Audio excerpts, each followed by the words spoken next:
Welcome to Creation Station Monthly. This is our monthly show where we spend an hour talking with artists, two strangers who have never met before, about a topic that they're passionate about and figure out what makes them tick. Today, if you're listening to this and you're like, wait, this isn't the right time, you're correct. Because of the Christmas holiday season and everything else that's going on, we are recording this live early. And welcome, Bonnie, for being here with us today. How are you? Thank you so much for having me. I'm doing great today and super excited to be here. Thank you. It's going to be fun. Our other guest is having a little bit of an issue connecting in, I think. So we're going to get started. And when he shows up, we'll bring him on in. And yes, if you're remembering Bonnie, yeah, she was on our season 1 for artists when she had her first. Hello. I think Bob dropped off. Let me give him a minute. I think we're still live. Yeah, there we are. We are still live. He's back. I think we had a little blurb there. Maybe we got it out of the way. We're done.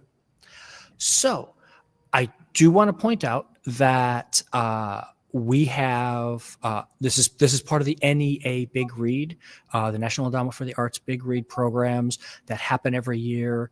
This year we have 2 books by Chinese authors. If you're here in South Florida or your local library system, you should be able to pick up these books and give a read. And there's going to be lots of events going on for those. And part of that reason is why we're doing this with Bonnie and others today is calligraphy. So Bonnie, first, give us a nutshell about who you are and what you do. And then I've got a question about what the heck calligraphy actually is. Yes. Oh my God. I'm so excited. So my name is Bonnie, and I think this is when Bob cut out, but I was actually part of the May Creation Station, and I talked about painting. So I'm also a painter, an artist, and also a designer for fonts right now. I'm taking a class in that right now. But my main passion is actually Chinese calligraphy. Oh, I also do neon. I dabble in a lot of. You do everything. You're just an amazing creative person. Thank you. But I realized recently that calligraphy is actually like the thing that sings to me the most right now. So I do Chinese calligraphy. I am of Chinese descent and have always wanted to try Chinese brush calligraphy. And many Chinese kids get the opportunity to try this when they're young, but I didn't. And I started last year, at the beginning of last year. So it's been almost 2 years of this practice for me now, and I really love it. This is the thing I've been doing most consistently. As you know, I have lots of different creative practices, but this one feels like home to me. So now the first question I have is writing. I mean, I am used to the idea of, so when I talk about I am writing, I'm just doing my little block letters as I'm writing down quickly on my Kindle or whatever I'm doing. Or cursive writing is the nice formal sort of thing for English. But when I look at a language like Chinese or Arabic or other languages out there that have a much more flowing script, what's the difference in between it being writing and being calligraphy?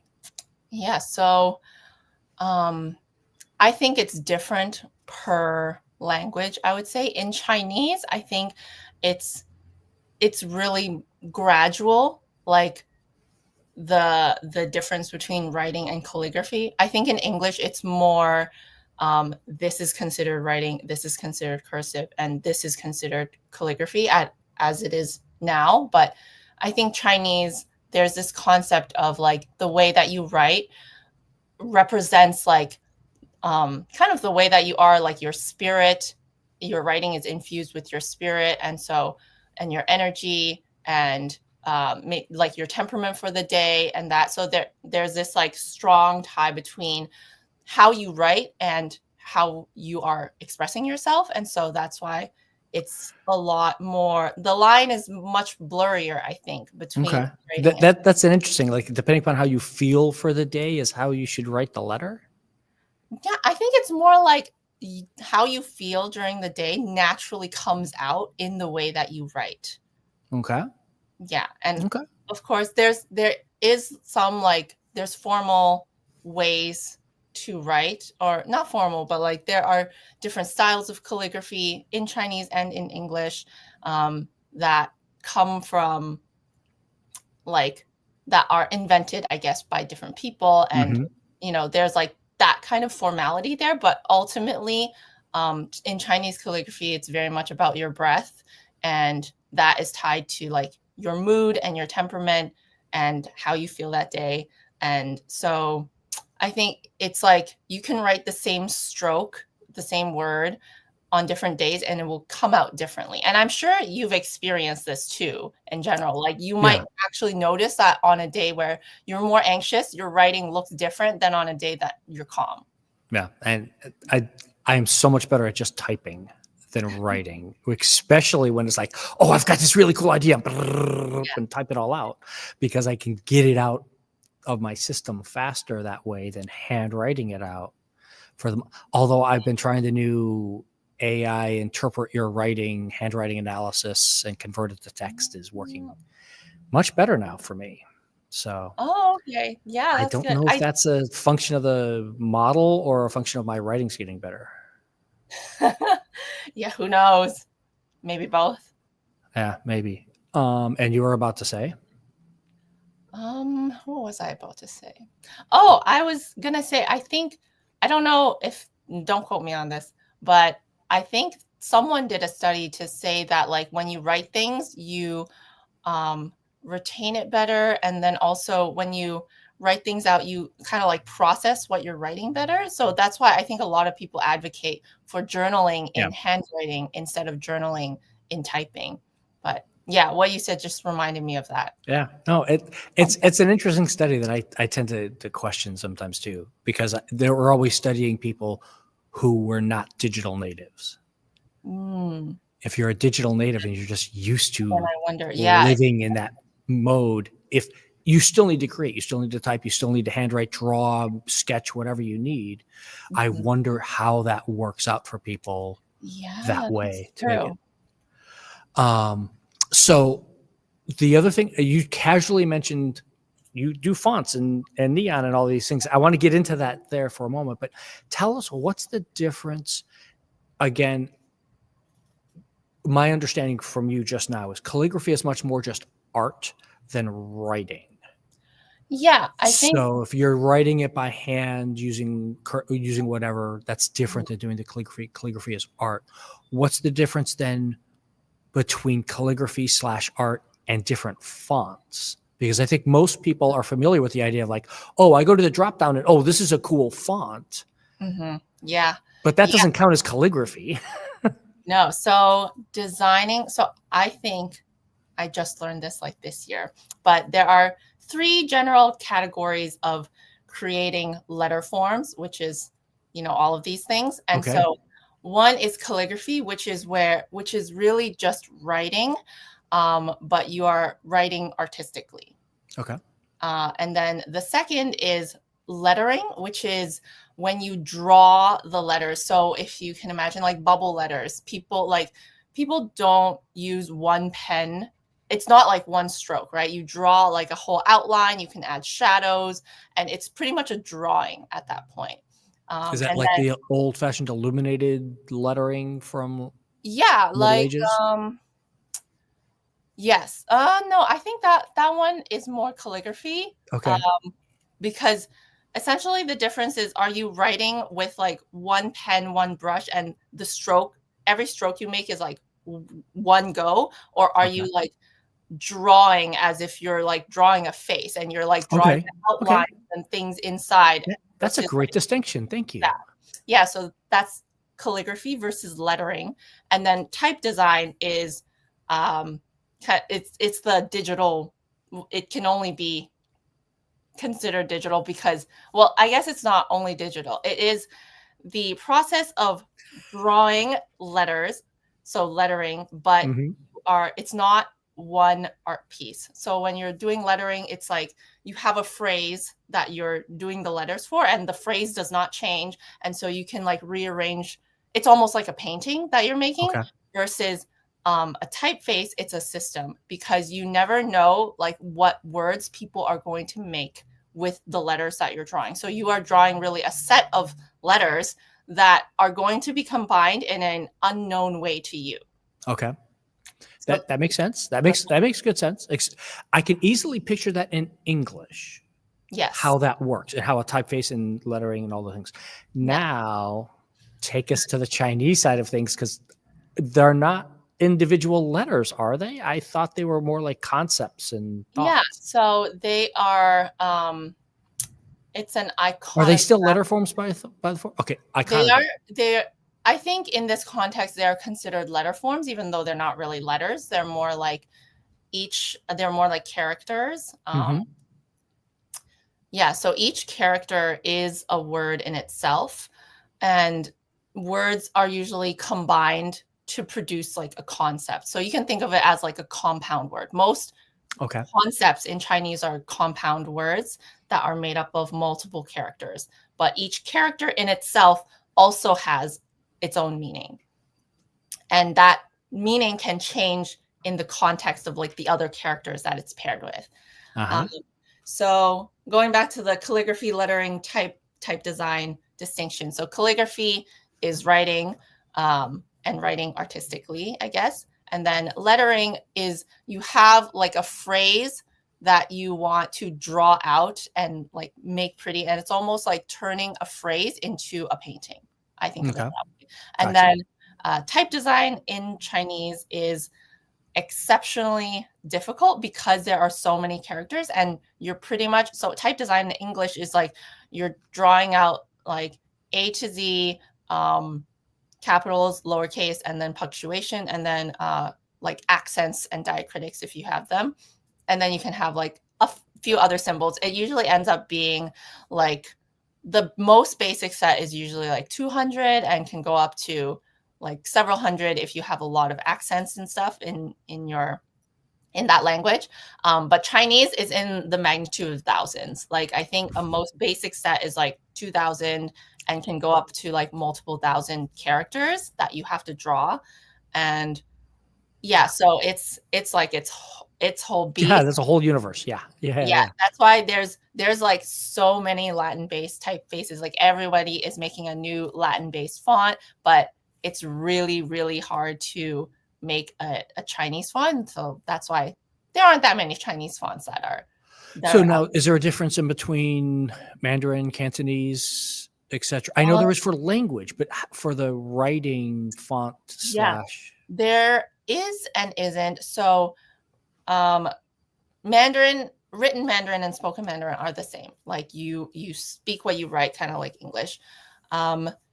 Cantonese, spoken Cantonese is not the same. So written Cantonese is essentially written Chinese, written Mandarin. They like share that writing.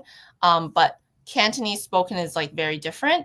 And people are now creating written characters for the way that Cantonese is spoken.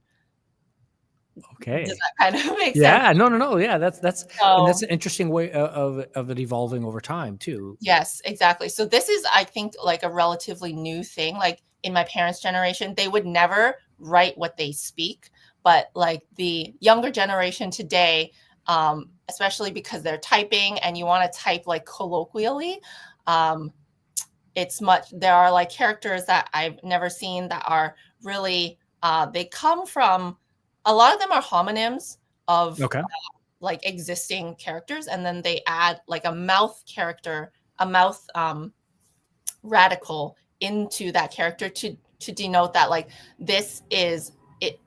It is how it sounds like this other word, but it actually has a separate meaning because it's like what it means in Cantonese.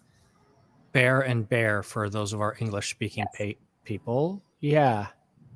Bear that's yeah. Or like bear and bear, those are not really homonyms because they are spelled the exact same way. I think it's more like BARE and BEAR. Yes, there we go. Wow, that went over my head. But yes. No, that is. See, the fun of languages. Yeah.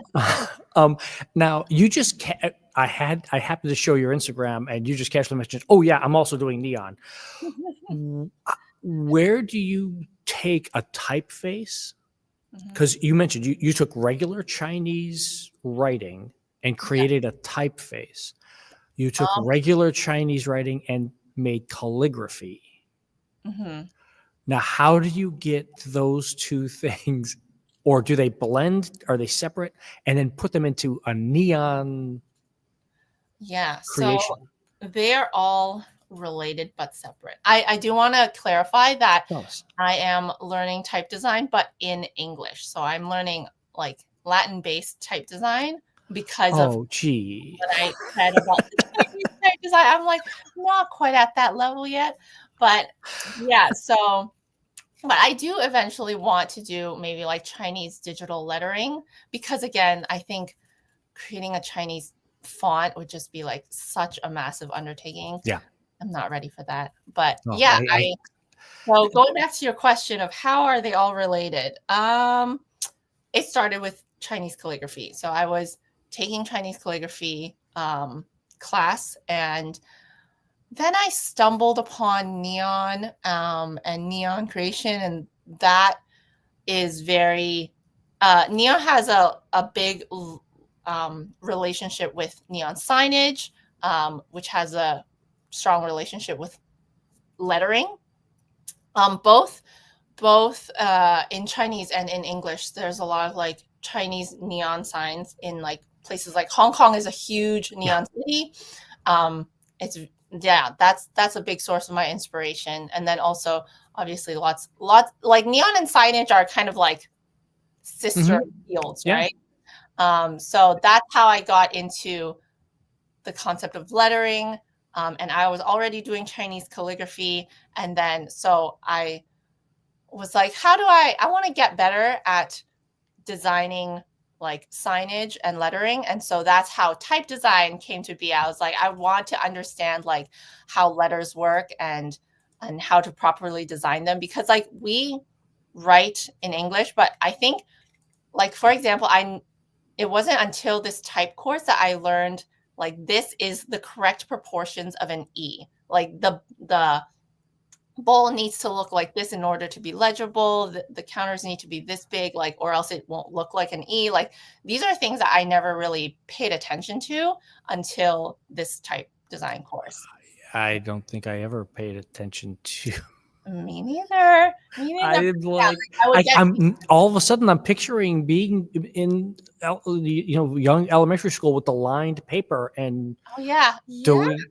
So yeah. do they do that for Chinese calligraphy writing also? Is that possible? I mean, they're so much more complicated figures.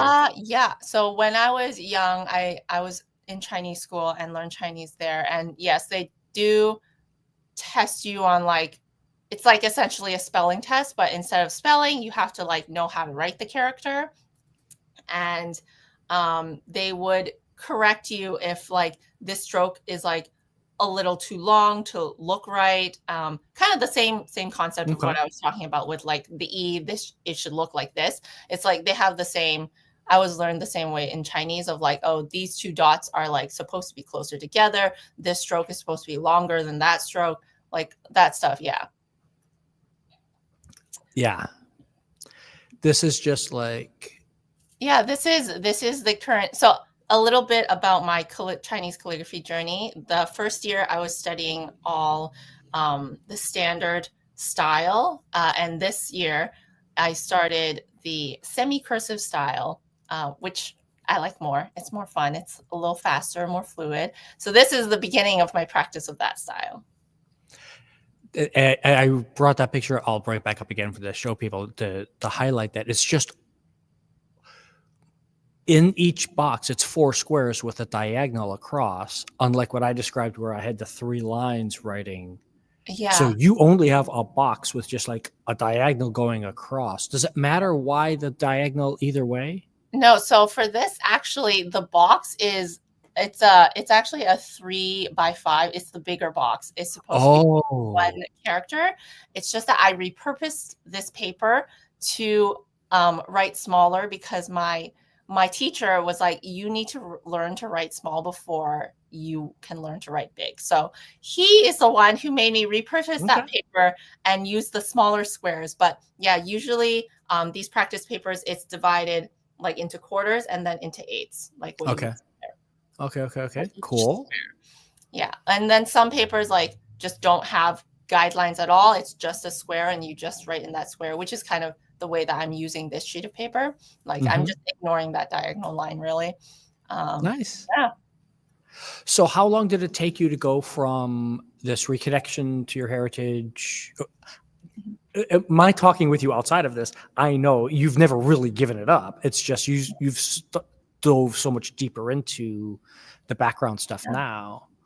Tell me about that process. It started, I think, with just me kind of having an existential crisis, as we do. But it started with me like questioning myself and who I am. You were a big tech person. Yeah, I worked in tech as a software engineer for 6 years. And near the end of that, like I saw going into that field, I saw it as like something that I could do to make money that I didn't absolutely hate. But that I wasn't going to do this like for the rest of my life. And then 6 years passed in a blink of an eye. And I started feeling, this was around the same time as the pandemic. That was really hard, like working from home. And yeah, so I just started questioning, like, what am I doing with my life? What am I doing with my career? What am I doing with my hobbies? Like, where do I want to go from here? And so I think all those questions really was what prompted, like, I want to explore like this side of me and that side of me. And Chinese calligraphy was like one of those sides. And just learning Chinese more. Also, I think by then I had not been living with my parents for like over a decade. And I was starting to lose my Chinese. Like I was getting worse at my Cantonese. Yeah, so I think a lot of that, like questioning of myself and realizing that I was losing my language was what prompted me to like go into this direction. And I was also questioning, like, I wanted to do something more creative after being in tech for a few years. So that's why I explored like painting, neon, like all these different things. And that's how calligraphy also came up, because it was something that I always wanted to do as a kid. Did you do calligraphy? I know you worked on calligraphy physically first, but were you doing that before your neon idea, pardon the pun, sparked? Or is it that you did neon, you wanted to do neon and you were looking for a project? No, I did Chinese calligraphy first, and then the neon actually came about and from a totally separate. So I took a class in high school that did stained glass, and I really loved it then, and I haven't touched it since. And so as part of this, like exploring different creative outlets, I took a stained glass class for the first time since 10th grade. And then because the glass studios usually have like a lot of different glass forms. So that's how I was exposed to the glass studio. And then I signed up for their newsletter, saw there was a neon course. I thought that might be interesting. So yeah, it really had no relation to my Chinese calligraphy at all. And it wasn't until I took that class and then I did my first piece in like English lettering. It was actually assigned for my best friend, who is a budding tattoo artist. And then because I was doing calligraphy, I decided, like, what if I did like a Chinese neon sign? And then that's what led to that. And I think doing Chinese and neon is so much fun because the curves are so unique and it's more interesting than. I remember the post of the disaster also. Oh yeah, lots of disasters. It was like a whole emotional roller coaster, this piece. But yeah. Explain what happened there. For those who haven't been you've got a ton of followers, but explain to the people who aren't a follower, explain what happened. So I know this is the hard one. I'm still a junior like neon artist, right? And so I didn't really know what would happen, but it was winter. This was last winter or like earlier this year in, I guess, March. It's still cold out. That's the whole point. But I was bringing a piece home. So I had bent the glass in the Neon studio and I was bringing it home so that I could mount it on the backboard. And in the process of bringing it home, we made like a pit stop at a few places and we left the piece in the trunk. And because it was so cold outside, so glass expands and contracts based on like the temperature. That's how you're able to melt it and everything. But yeah, the cold, how does the science work? I don't really know how the science works, but it contracted at a different rate on the outside than on the inside. And when that happens, the glass cracks. Yeah. Yeah. Yeah. And so that was that was like, I saw the post of it being made in the studio. And then when you got it home and it's like, no. Yeah. Cause it's like a whole process to make it and then to have the electrodes put on and then to pump it with the neon gas. And so like having it break, that was my first time. And I'm sure it won't be my last. But yeah, like it things often break in the studio and that's okay because like that just happens sometimes. But this one was like it was all done and then it broke. And so I had to remake it. And I actually changed the design of it. Originally it was one big complex piece. Actually, I have the broken pieces right here. Oh, nice. Yeah, those are the two pieces that are broken. And they were created as one full piece. So it's very complex with lots of curves, which is probably also why it was so prone to breaking. So lesson learned, I actually split it up into two pieces after that and then remade those two pieces each. Because you just dive off into the deep end and do hard things. Yeah, I guess so. Yeah, you do. Yeah. Yeah, I guess I have a tendency of pushing it. It's like I think Which is great, which is why people follow you because you go out and you do new crazy things. I mean, I don't think anybody who followed you 2 years ago would have ever expected to see neon show up on your feed. Yeah, I guess that did just come out of nowhere. Yeah, it's fun. So now, how does this calligraphy stuff work for you in your brain when you're, because you said you're reconnecting with Chinese language, Cantonese language versus English. You spent a good chunk of your life in Toronto, right? Yeah, so I was born and raised in Toronto. My parents are from Guangdong, China, which is the Cantonese part of China. They immigrated to Canada like just a few years before I was born and have always only spoken Cantonese to me. They now understand like a bit of English, but like very broken English, right? So I still communicate with them in Cantonese. Cantonese was my first language, and then I learned English in like kindergarten and was educated entirely in English and spoke to my friends in English. So English is my main language that I'm most comfortable with now, but Chinese was my first language. And how did that work out when you started into this process of the difference between, when we started the conversation about typeface versus lettering versus calligraphy for English versus Chinese? How does that work in your mind about art? Because like you said, when you're doing calligraphy is more art and feeling. Yeah.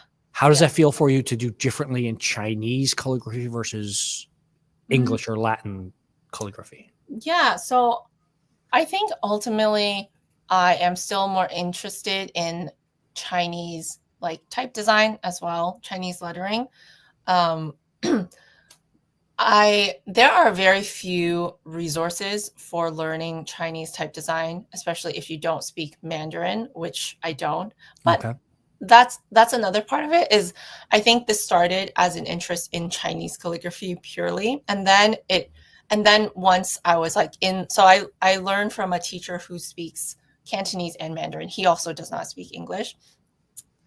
So when I go to class, I'm like immersed in Cantonese and Mandarin. And that got me really interested in learning, like getting better at Chinese in general, both improving my Cantonese and maybe also learning some Mandarin. So that's like the language aspect of it. In You don't terms happen to know any French, do you? un petit peu. Oh, man. So little though. I cannot. Okay. No. I got you. No, I got you. I'm about to go be immersed in Spanish for the Mm. holidays. Oh, On my wife's side, it's all Spanish. yeah. And so poquito. No, I'm just not a person. Yeah. Languages are not my thing. But so that's where I'm kind of getting at is where in your mind do you think that do you feel differently when you're doing it in Cantonese or doing Chinese Thinking, art versus quote unquote English art? hmm. Yes. I think right now it's more the difference between, so I do Chinese calligraphy and English type design right now, and I don't do English calligraphy, and I also have not done Chinese type design. So it's unclear how I would feel if once I get there. But yeah, right now they're very separate things in my brain, and I like them both. Um, but yeah, one like Chinese calligraphy to me is very much like in my body. It's about the feeling. It's about like it's like meditative. Um yeah, and it's very like self-expressive. In the same way that dance is for me actually. So I think dance and calligraphy have like a connection there. And then type design is almost it's more like neon actually. Those are both like very mentally challenging and mentally stimulating things. It's like problem solving. I would put like That goes back to your tech coding yes, thing. exactly. I was just gonna say that's like what I loved about coding. And neon is very like mentally like there are a lot of processes going on and how do I manage them properly? And type design is about designing a system because you have like you have your serifs for like all of your letters with the serifs, and they all follow a same logic is how my teacher put it. Is there's a logic behind like the way that the serifs are constructed, the way that the rounds are constructed, the way that like the hooks are constructed, like all these parts of a letter have a logic that needs to be coherent. And so it's that's why in my like title I put calligrapher and designer because they're like separate parts of my brain. Nice. Yeah. So speaking of separating out, how you as an artist, part of the way artists make money is by selling your work and selling your stuff. Yeah. So tell me about that part of this. How does like I can easily understand selling a neon sign Mm-hmm. or doing like your paintings that Yeah. you've done in the past, Yeah. which you're still doing. But I mean, Yeah. that is something like an individual thing that you can sell or you can sell a print for. How does that tie in with this art style though? Yeah. So this was a big question mark for a really long time. And I just recently landed on how I want to move forward with this. So I think in terms of my calligraphy, it will really be a lot of different kinds of collaborations. Right now, I'm actually working on a collaboration with my tattooing bestie. We're going to do a series of like Chinese calligraphy flash tattoos that we're going to promote, and so I designed them and she's going to tattoo them. So that's one way. And So real permanent tattoos, not okay. I yeah. was thinking when you said flash tattoos, I'm like, okay, like the little temporary ones. Oh yeah. Flash as in it's like pre-designed by the tattoo artist as opposed to a custom tattoo. Right. Okay. Yeah. So there's that. I have another friend who does pottery, and I would love to do like calligraphy on her pottery. Yeah. Because she hates painting her pots, and I'm like, this is perfect. Let me paint your pots, and then we can sell the pots together. Can you do that on a piece of pottery that hasn't been fired yet? Yeah. So it will be Okay. before the So it's fire. like permanently part of the Yes. Yes. Absolutely. Yeah. So That's there's cool. that. I've seen calligraphy. I see my potential Christmas present next year. Yeah. Yes. Keep your eyes out for this. I also plan on doing like just calligraphy, especially around the Chinese New Year or like Mid-Autumn Festival, like the big events. I know a lot of Chinese calligraphers do like the auspicious phrases and then sell those as like pieces on their website. And I was also thinking about combining it with painting. I have this one artist that I love, who I found through Instagram, and he actually collaborated. He's Japanese, and he does stippling, and he collaborated with a Japanese calligrapher to finish off his painting with some calligraphy. So Okay, cool. that was really cool. I think like the temporary tattoos, if I ever decide to do that, it's a great idea. I could also create like other products with it, like coasters. I have this idea to paint calligraphy on thrifted clothing. Like I have so many Yeah. ideas, and they're all kind of separate things. But yeah, I think this is how I like the idea of the thrifted like fashion thing. That's a yeah. I know I saw someone else do this with like her own. She speaks English and Spanish, I think, and she just paints these phrases on like white shirts that she's thrifted. And it looks super cool. And one of my friends bought her shirt. So yeah. Now I'm thinking, because what we do here in the library a lot, we've got the Cricut machines and people create their designs and cut them out and do those sorts of things. Now I'm wondering how, and this gets into the idea of how do you actually protect this? Like there's copyright and trademark and marketing and all these other things that should protect your work. And would seem to me it's a lot easier to protect a painting than a piece of calligraphy. I think that it's protected in the same way. So if I do a piece of calligraphy and you copy it like exact, first of all, it doesn't really make sense, because there's almost no point in copying it exactly unless you were like printing it exactly. Like if you took a picture of it and then created it and like sold it yourself, that's really the only way that I can see people like copying my work. And in that case, it is protected in the same way that a painting is protected. Like you can't sell something that somebody else made if it's like an exact copy of it. But otherwise, yeah, I think I don't really worry about that too much. I've heard this from a lot of other artists too, that their work is often copied and sold on like Alibaba or some random site. And this happens all the time. And you can either use your energy like to fight it, or you can use your energy to create new art. So yeah, I think it's just not something that I'm too concerned about, especially with calligraphy. It's not like the words that you're writing are not the point. It's like, so it's usually, for example, I would write like a common phrase or something like that. And it's really like how you're writing it and like the energy that you infuse into it. That is really like the art part of it. That adds to the beauty. Yeah. Yeah, that's the beauty of it. And like, what is even the point of copying that when you can just write it yourself and infuse your own energy into it? So I think it is a little different for calligraphers. Okay. That's nice. I one of the weird things where it started me thinking about doing this show was when I got my Kindle Scribe and I'm writing on it, and you've got all the different pens that you can write with, and you've got a calligraphy one that you can just like start sketching and drawing and writing all the things. And it's like, maybe I actually know I'm not really an artist, but hey, I look like I am. Maybe, who knows?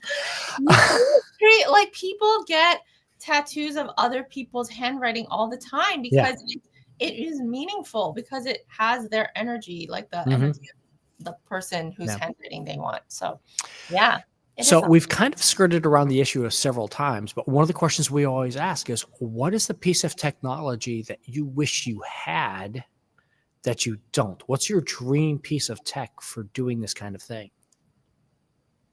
Oh, I don't think I thought about this question. My dream piece of tech for doing calligraphy or for doing... Or I mean, is there special brushes that just don't exist or are just too expensive? Because I know art stuff gets so crazy expensive. Yeah, I think I'm not there yet. Like I'm not at that level where I'm able to do this, but I've seen calligraphers who create a whole performance of their calligraphy. So it's calligraphy and performance art at the same time. And they use a brush that is basically the size of a mop. And they write on a piece of paper that is basically the size of the entire floor. Yeah. So yeah, I think that brush is probably very expensive. I haven't even looked at like the prices. I can easily picture you doing this. Yeah, You're the dancer. I can see you coming up with a concept that fits that all together into thing. Yeah. Yeah. I think that might be the dream. So that would be awesome. That brush, that paper, that's the dream. That would be a show to do. Yeah. Yeah. Wow. So you said you wanted to connect with this, but what was your inspiration? Was there someone who inspired you to really get this going? It's like, okay, I've always kind of wanted to do calligraphy, but I didn't. Who was it? How did you get that spark rebuilt? Okay, I think the first person I'm thinking of is the person who I saw do that performance art. Her handle is AOI_GM. I don't really know how to pronounce it, but she's Japanese. And so she does Japanese calligraphy, which has a lot of overlap with Chinese calligraphy because their kanji is the same, is Chinese characters. And yeah, I think that was maybe what re-sparked it in my adulthood. And I started following her a few years ago, actually, like before I started calligraphy. But yeah, I think that's what got it in the back of my mind. But her stuff is really beautiful. She just opened her studio in LA. I think she's been based in LA for a while, but now she has like an open space that people can visit and stuff. Nice. Yeah.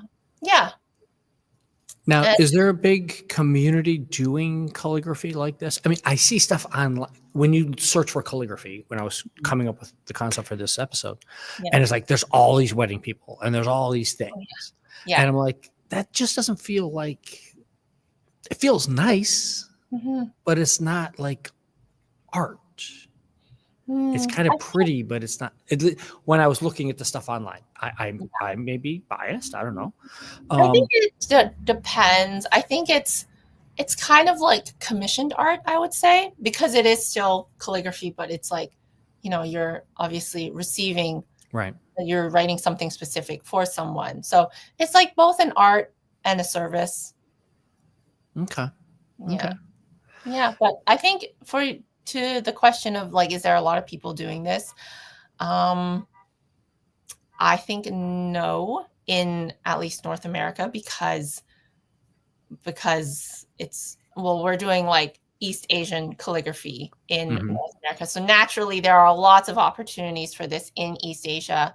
But I think I haven't really seen that many people doing it here. Obviously there are like pockets and communities and many calligraphers here, but I think it's not really like, it's not common or popular. Okay.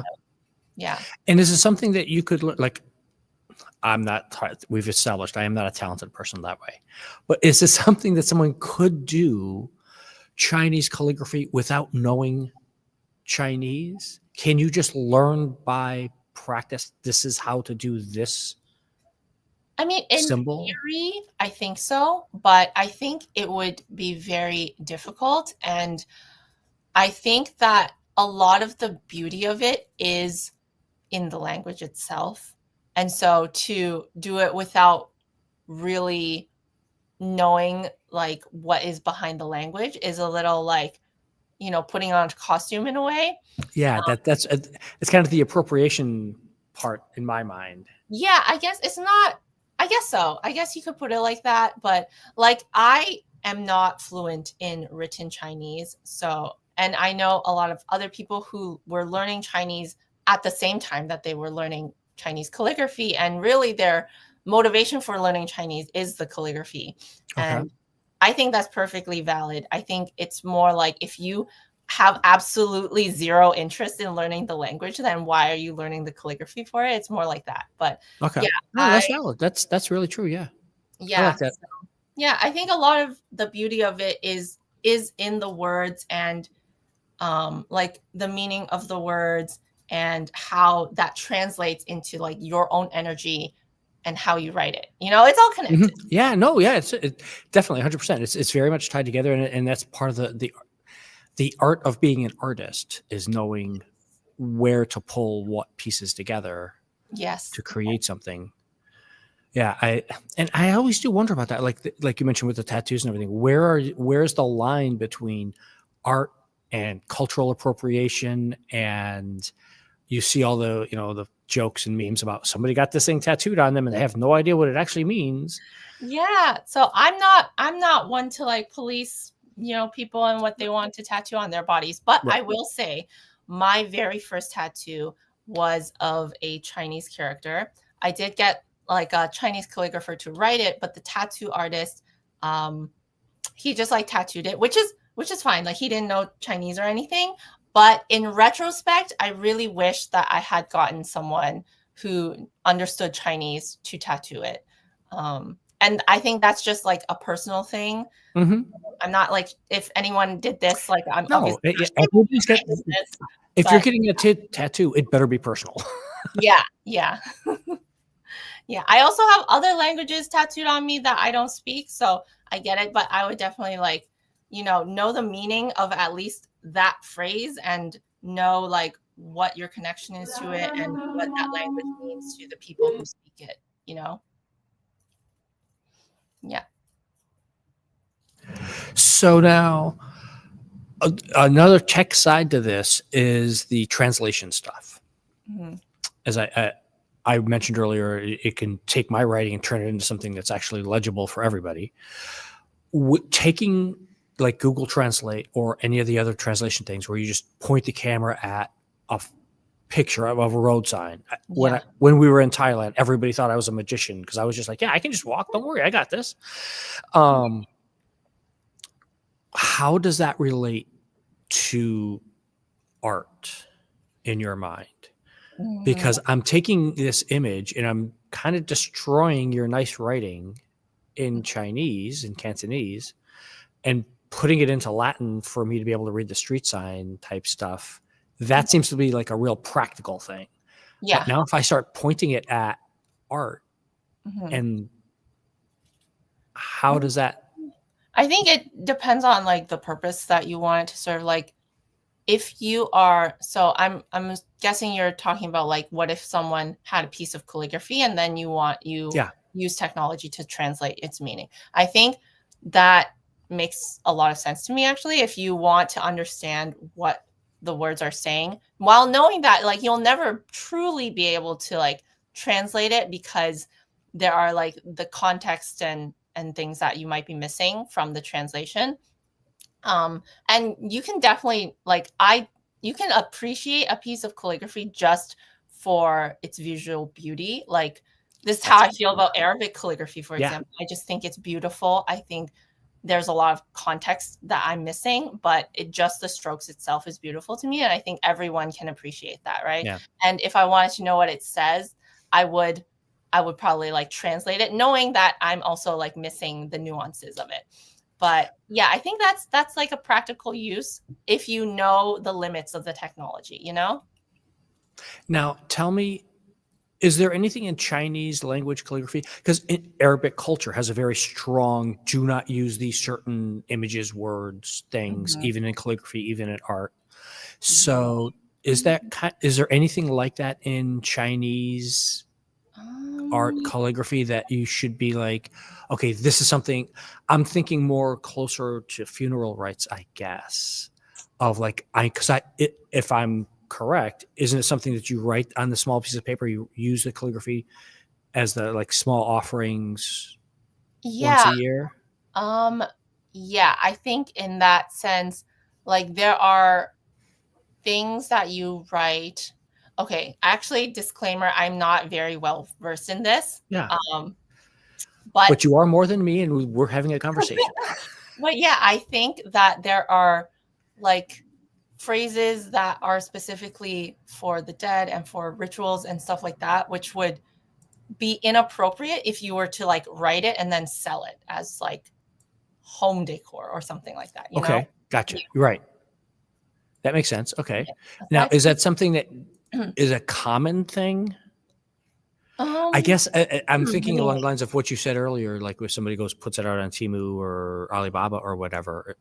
Is Oh, that something that you buy, like the red envelope thing that's coming up mhm. here and stuff Yeah. like that? Those are common phrases. Is that something that you can just go buy, or Um, do people culturally want it more like, okay, no, here I somebody think hand wrote this? for a lot of like celebratory stuff, um, it's not as sacred. It's just like kind of like good luck phrases. And those I think are very common. A lot of people have like done like cute little characters with it even and like kind of made it their own. And a lot of red pockets now are sold with like very modern designs that you like someone clearly made in Illustrator. And yeah, it's not even really calligraphy, more like lettering.